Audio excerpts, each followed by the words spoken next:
I get why people don't have time to eat healthy food, but I'm going to give you some tips to make it easier. Hi, I'm Dr. Patty Barch. I'm a traditional naturopath, founder and owner of Naturally Unbridled Wellness and naturallyunbridled.com, where we focus on wellness solutions, not disease management. This is Down the Ridge with Dr. Patty, where I give you 7 to 10 minutes of holistic life and wellness information on my way to work. Nothing here is medical advice. It's all for entertainment purposes. It's probably not even true. Okay. So I realized several years ago, when making chit chat with clients and asking them on a Monday, like, can you hear that? I should really put my car in the garage at night.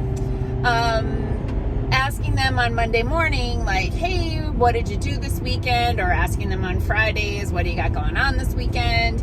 And I realized that people who had like school-age kids, the answer was pretty consistently the same. Tournament, competition, scrimmage, rally, blah, blah, blah, all the things. And I also realized that when traveling with my husband, that we started to notice in recent years that we'd stay in hotels and they would be freaking packed with kids, like freaking kids everywhere. We don't have kids. We don't have a lot of patience for kids, so there's that. But in the common area where there'll be the lounge, there'd be like, kids running and screaming, parents getting drunk. Like, we saw this everywhere we went all of a sudden. And I realized our society is so messed up that these kids are so oversubscribed and they're like doing all these competitions, which completely prevents the families from being able to have healthy meals together. In the majority of these cases, both parents work. I will say, since moving to the Midwest, there are a lot more families here where only one parent works and the other parent kind of runs the household. I see that more here than I ever saw in Massachusetts because the cost of living is so insane there. But still, all the tournaments. And then what happens is, of course, they have multiple kids doing multiple things. So it's divide and conquer. They're not even spending time together.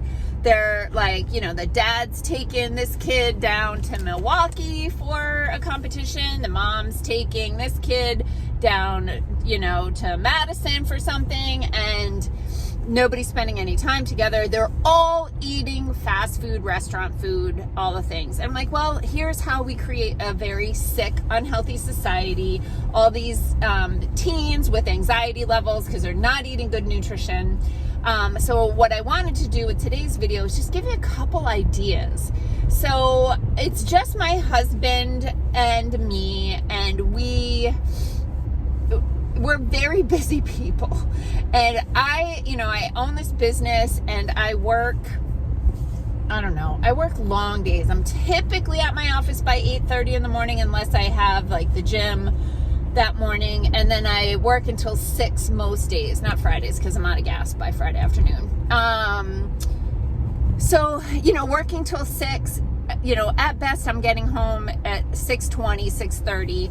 And then if I were to start cooking at that point, it just wouldn't happen, right? Because I'm tired. I've been helping people all day long and trying to run this business all day long.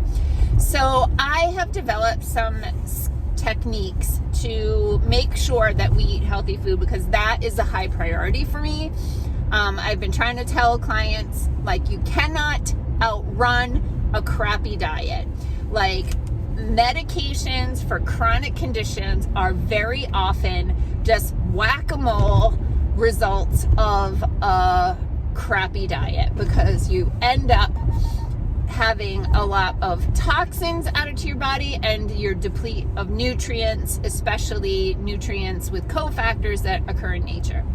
So I do meal prepping typically one day a weekend.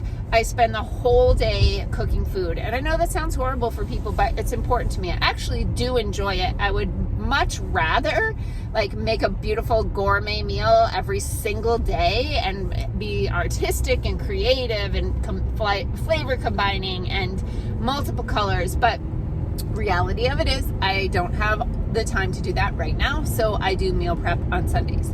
So the one thing I recommend, if people are really struggling to get healthy meals on the table, I strongly recommend an Instant Pot. Okay, it's not Instapot, by the way, it's Instant Pot. So the Instant Pot is a pressure cooker. It's very easy to use. It's super safe. And I also recommend, I think they've gone down in price. I think they're only like $79 now. They're pretty inexpensive. But I recommend also picking up the Instant Pot Miracle Cookbook. It's like $12 or $14. It's like this thick. And the best part about it is in the back of the Instant Pot Miracle Cookbook, and this is not a sponsored video, but hey, if they want to send me a check, I wouldn't turn it down. The best thing about that cookbook is in the back, there are tables. So you can look up, how long do I cook chicken breast for? How long do I cook brown rice for? How long do I cook applesauce for, right? Like, how do you do this? It's all in the back. So the cookbook is worth its price just for those tables. So sometimes, if I'm making brown rice or something like that, I'm like, how many minutes? And I just have to open that cookbook and look at it. But here's an easy way to make a simple meal. You can take frozen chicken breast that's still frozen, run it under the sink long enough just to get the plastic off. Once you get the plastic off, you're going to take your Instant Pot, and in the bottom you're going to pour a little bit of salsa or spaghetti sauce, and you put that in the bottom. Then you put the frozen chicken breast on top, and then you pour the rest of the jar on there, and then you do the Instant Pot thing, and it's like 20 minutes. So how often are you like, oh crap, we have to have a frozen pizza because I forgot to take meat out of the freezer? Well, hello. But with an Instant Pot, you can cook frozen meat. So that's really easy to do. And then when it's done, you just take a couple of forks and shred it. And then you can open your fridge and you can pull out a container of greens if you have a salad mix or something like that. And then just put the chicken on top. Then if you wanted to, you could open a can of beans and rinse it, pour that on top, and sprinkle some cheese, and you've got a bit of a salad. Another thing that I really like to do is I like to make sure that I have my starches cooked on the weekend. So I'll bake a couple of potatoes or sweet potatoes. I'll cook some winter squash, or I'll pre-cook some rice. Because, those things tend to take a while to cook. I mean, meat can too, but you can, throw some meat in a pan and saute it up a lot quicker than you can get winter squash cooked. So I like to just cook all my starches on the weekend and then put them in containers in the fridge so that they're just needed to be heated up.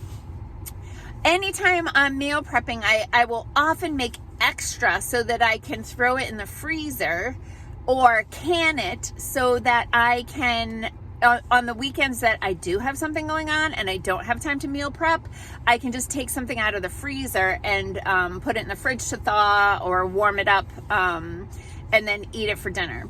So, it's my mom, actually I gave my mom an Instant Pot, and she liked it so much she bought a second one, which was really smart because then you can have your meat in one and your starch in the other.